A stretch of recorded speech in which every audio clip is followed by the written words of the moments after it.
Hadis sahih riwayat Imam Muslim. Ada 30 orang yang pernah melihat Dajjal di dalam muka bumi. Pada zaman Rasulullah, ada seorang lelaki namanya Tamim ibn Aus Ad-Dari. Lelaki ini orang Arab, beragama Kristian. Dia naik kapal bersama dengan 30 orang daripada kabilah Lukham dan Juzam. Pergi ke mana tidak diperincikan. Kata Tamim, waktu kami sampai di tengah-tengah laut, kami dipukul oleh ombak yang kuat sehingga kami hilang arah tuju selama 30 hari, sebulan duduk di tengah lautan. Akhirnya kami sampai di sebuah pulau yang kami pun tak tahu pulau itu di mana. Kami pun bergerak ke pulau tu. Kami pun tengah berehat-rehat di pulau tu, tiba-tiba keluar seekor binatang yang pelik.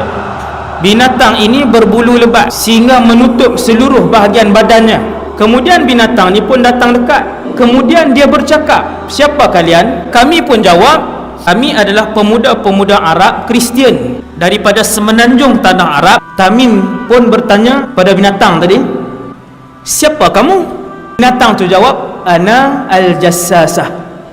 30 orang ni tanya, "Jassasah tu apa?"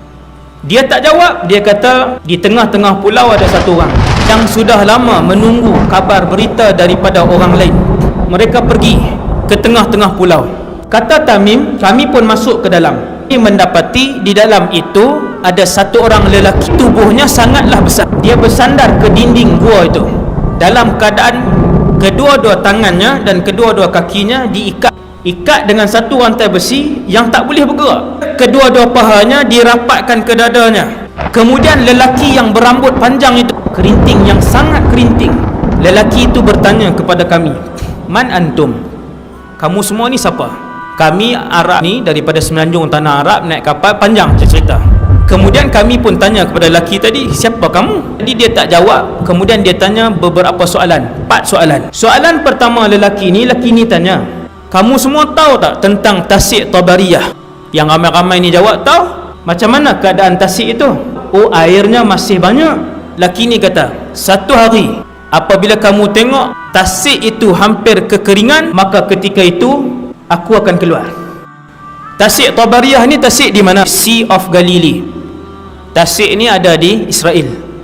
Tuan-tuan boleh tengok tasik itu hari ini setiap tahun dia mengalami kesurutan. Dia tanya soalan yang kedua, "Bagaimana keadaan ladang Baisan?" 30 orang ni jawab, "Ladang tu masih berbuah, kurmanya banyak."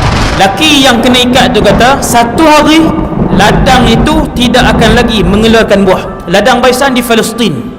Ladang Baisan 1400 tahun yang lalu dia ladang kurma. Hari ini 2017, ladang tu dah jadi tanah lapang. Dan dia kata, apabila kalian melihat Nakhlu Baisan tidak lagi mengeluarkan buah, maka ketika itu zaman untuk aku muncul telah hampir. 3. Laki yang kena ikat tu tanya, "Bagaimana keadaan mata air Zughar?" Mereka ni jawab, "Mata air Zughar airnya banyak." Dia kata, "Satu hari mata air itu akan kering." Yang alim yang menafsirkan dan mencari Ain Zughar ni adalah mufti Mesir yang lepas, Dr. Ali Jum'ah. Dia buat kajian dan mereka mendapati Ain Zughar itu merujuk kepada Laut Mati.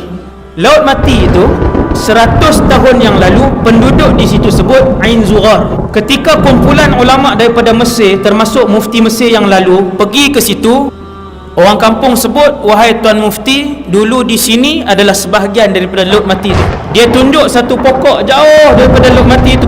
Dia kata, "Wahai Tuan Guru, dulu di pokok itu, situ masih lagi digenangi oleh Laut Mati.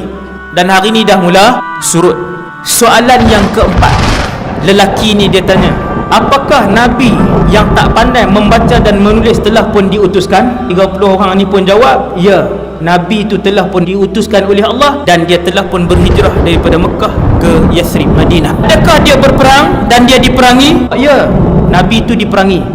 "Adakah dia menang?" Dia pun jawab, "Ya, setiap kali peperangan dia menang." Maka lelaki itu pun kata, "Alangkah beruntungnya siapa yang ikut Nabi. Sesungguhnya," kata lelaki tadi, "hanya kalian sahaja diizinkan oleh Allah untuk sampai ke pulau ini, dan aku yang diikat ini ialah Al-Masih Ad-Dajjal."